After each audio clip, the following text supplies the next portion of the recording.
Hi guys, welcome back to our channel. ఇంకో morning లేచి పని చేసుకుంటుంటే మాకు సడన్గా వాకిట్లో నీళ్లు కొడుతుంటే వెనకాల ఏదో వచ్చి ఆగినట్టు అనిపించింది. అదేంటా అని వెనక్కి తిరిగి చూస్తే గుర్రము. అసలు మేమైతే ఫుల్ షాక్ అయిపోయినాము. ఇంకా ఆ టైంకి ఎవరు లేవ్వలేదు కూడా. వాకిలికి నీళ్లు కొడుతుంటే నేల మీద ఉన్న నీళ్లు తాగుతుంది. అది ఎక్కడి నుంచి తప్పిపోయి వచ్చిందో తెలీదు. ఇంకా అందుకని చెప్పేసి పైప్తో పెడితే ఫుల్గా వాటర్ తాగేసి ఇంకా పక్కనున్న పచ్చగడ్డి మొత్తం పీక్కొని తిన్నదన్నమాట.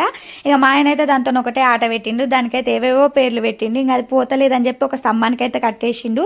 ఇంకా మార్నింగ్ 8:30, 9 వరకు చూసి దాన్ని వదిలేసినాము. మా పాప అయితే చూసి మస్తు షాక్ అయింది. అసలు మమ్మీ అది నిజమైన హార్సా అని అడిగింది. నాకు కొంచెం డిఫరెంట్గా అనిపించింది. అంత దగ్గర నుంచి చూసి ముట్టుకుంటే అసలు కొంచెం డిఫరెంట్గా అనిపించింది అనమాట. ఇంకా దాన్ని అలా వదిలేసినాం అనమాట. ఇంక ఇంట్లో పనులన్నీ చేసేసుకొని మా పాపను కూడా స్కూల్కి పంపించేసి ఇంకా నేనైతే టిఫిన్లోకి ఉప్మాలోకి నైట్ చేసిన చేపల పులుసు ఉంటే ఆల్రెడీ వీడియో పెట్టాను కదా, అది వేసుకొని తిన్నా. అబ్బా అమృతం అనుకోండి, ఎంత బాగుందో టేస్ట్ అయితే. దోశలోకి తిందాం అనుకున్నా అసలు అయితే, కానీ ఇంకా ఉప్మాలోకి తినేసిన. ఎంత బాగుంది నిజంగా. నేనైతే ఫస్ట్ టైం తిన్నా. ఎంత బాగుంటుందని అయితే నేను అస్సలు అనుకోలే. నాకు చేపల పులుసు కానీ ఇగురు కానీ ఏదైనా కూడా నాకు పీసెస్ కంటే ఎక్కువ పులుసులే ఇష్టము. ఎందుకంటే పీసెస్ తినాలంటే చాలా టైం టేకింగ్ అనిపిస్తుంది. ఆ ముళ్ళు లేరలేక యాస్ట్ వస్తుంది ఫస్ట్. ఇంకా మావాడు కూడా వెనకాల యాపిల్ కట్ చేసి ఇస్తే తిన్నాడు. ఇంకా నేనైతే టిఫిన్ చేసేసి ఫ్రెష్ అయిపోయినా.